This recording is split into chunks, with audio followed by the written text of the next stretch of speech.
We want to go out now to Fox 29 in Philadelphia, and they will be providing the latest updates, team coverage on Danelo Cavalcante, now in custody. Let's go.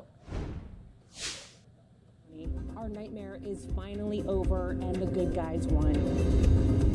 After 2 weeks on the run, convicted killer Danelo Cavalcante has been captured. Law enforcement tracked him down in South Coventry Township, ending one of our area's largest manhunts in recent memory. While the women and men up here behind me may wear different uniforms and different badges, we were here with common purpose, and that was to apprehend the suspect and keep people safe. The 14-day manhunt forced schools and businesses to shut down and disrupted the sense of security for an entire county. To the people of Chester County, we appreciate your support. This was a major operation. We know that it has affected your lives. We are in your debt. And most importantly, throughout this entire ordeal, the biggest sense of relief is that no one in the community was harmed and no law enforcement officer was harmed either. So that's the win. Tonight, Danelo Cavalcante is back behind bars, this time in a maximum security state prison. This is the 10 o'clock news. I'm Jason Martinez. I'm Sheba Russell. The capture finally bringing an end to the manhunt for escaped prisoner and convicted killer Danelo Cavalcante.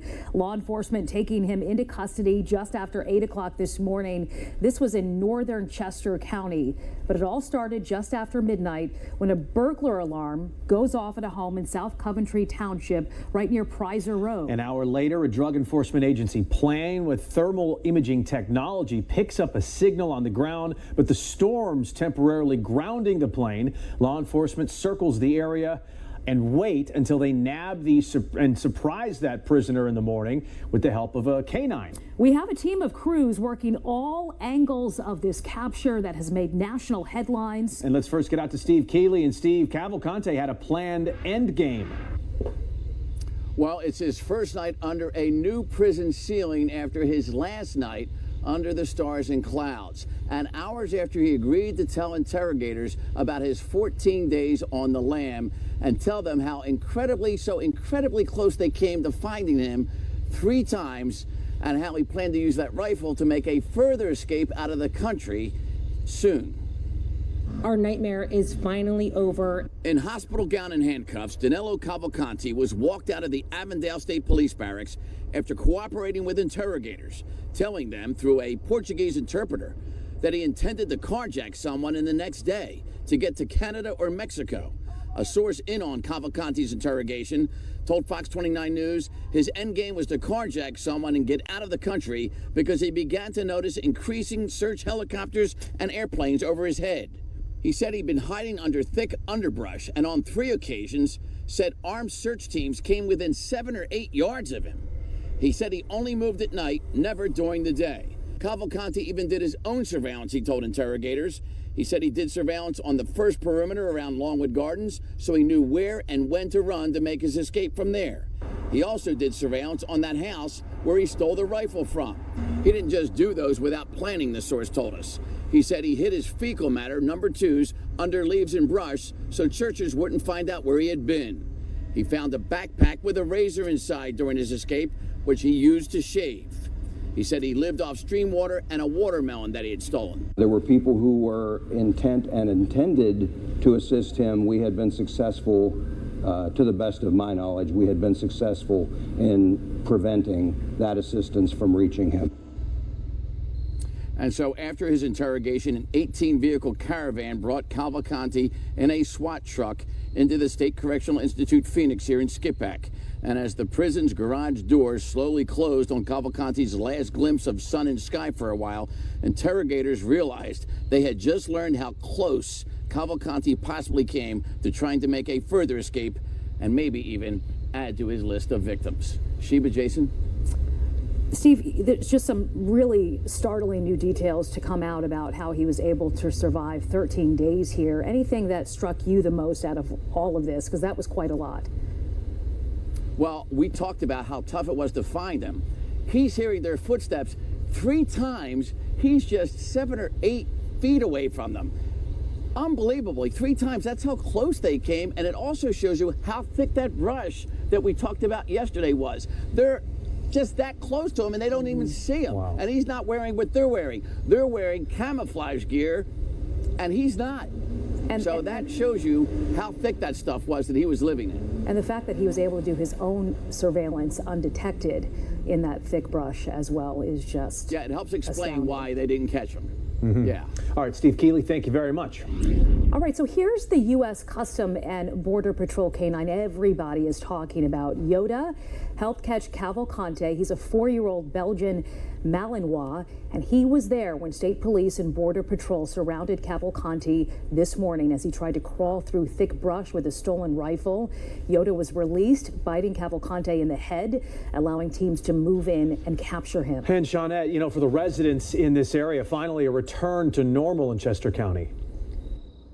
Yeah, Jason, so as soon as you come into this area, into this town, you immediately begin to feel and even see the difference here. We saw parks were busy today, businesses had a steady flow of customers, and tomorrow, kids in the district will be back at school. All say they are absolutely glad.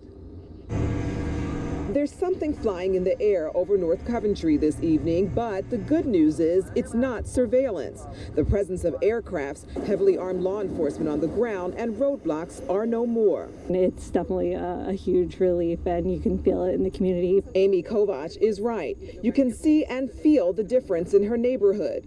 We drove around and saw people out walking their dogs, neighbors outside talking with ease, and garage doors back open. Now that escaped prisoner and convicted murderer Danelo Cavalcante is back in custody. It's definitely a huge relief that they caught him. Kovac and her husband had their son back out this evening.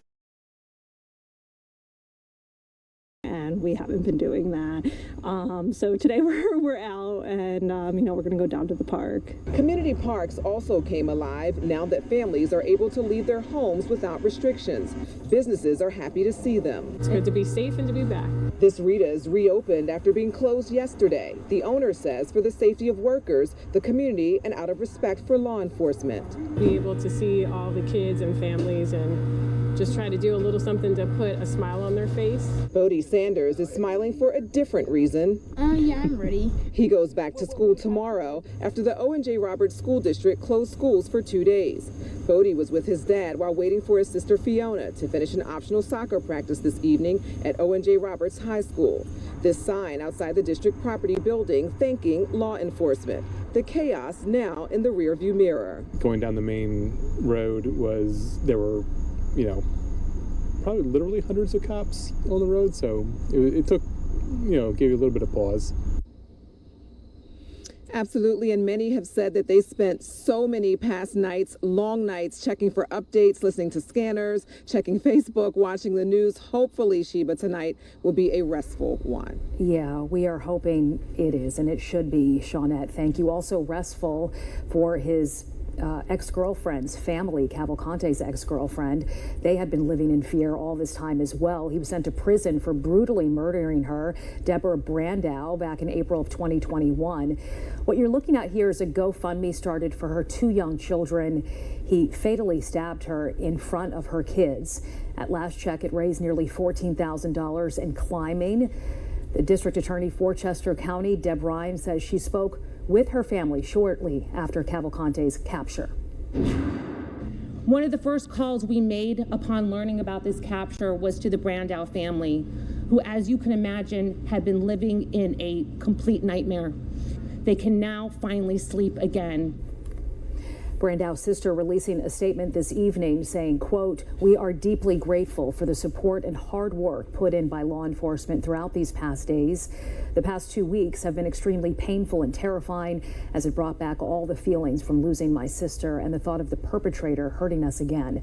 Therefore, I kindly request that our privacy is respected so that we can gather ourselves and figure out how to move on from this tragic experience." Well, there is controversy tonight surrounding that photo op with law enforcement after they captured Cavalcante. And Don, the moment that played out live on Fox 29 definitely has a lot of people talking. A lot of opinions, Jason. Most of the criticism coming from people online, on social media. Folks who live here and live through this nightmare say they have no problem with the photo op. Skyfox over the scene in the moments right after Danelo Cavalcante's capture in South Coventry Township. You can see law enforcement leading him from the woods, and then dozens of them posing for a group picture.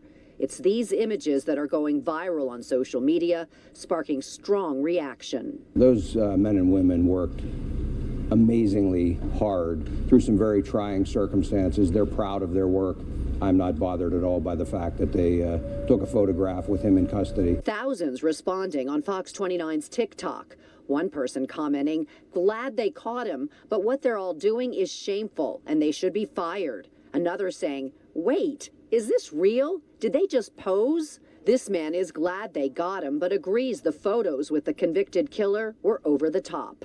I thought it was a little ridiculous that they were, it almost seemed like a sports team photo. Hey, look, we got him. I mean, listen, I get it. It was, 2 weeks of really looking, so everybody's probably really relieved. Those who live in the heart of the search zone see absolutely nothing wrong with the photo op. I thought it was awesome. They're proud of what they did, and they should be. I saw a lot of people talking bad about that. They should have done it like they were kind of like it was like a trophy or something, which I kind of think it was in a sense. I mean, they've been after him for 2 weeks. My thoughts are, I have no issue with it, Daryl Cox is a former Navy Special Ops. Right or wrong, he says taking a photo like this is not unusual. Every kind of community that has to do with military law enforcement, they're going to have that kind of photo because it's a big deal to them. A very good prideful thing after you have been hunting this guy for 14 days. Now, most do agree they are glad this ordeal is finally over and that Cavalcante is in custody. Sheep and Jason. All right, Dawn, thank you very much. And we have much more on the capture through the rest of this hour and updates on Fox. All right, we wanted to show you just the top of Fox 29 Philadelphia's broadcast there, their 10 o'clock show with the latest on the capture of Danelo Cavalcante there. It's a story we'll continue to follow throughout the night here on LiveNOW.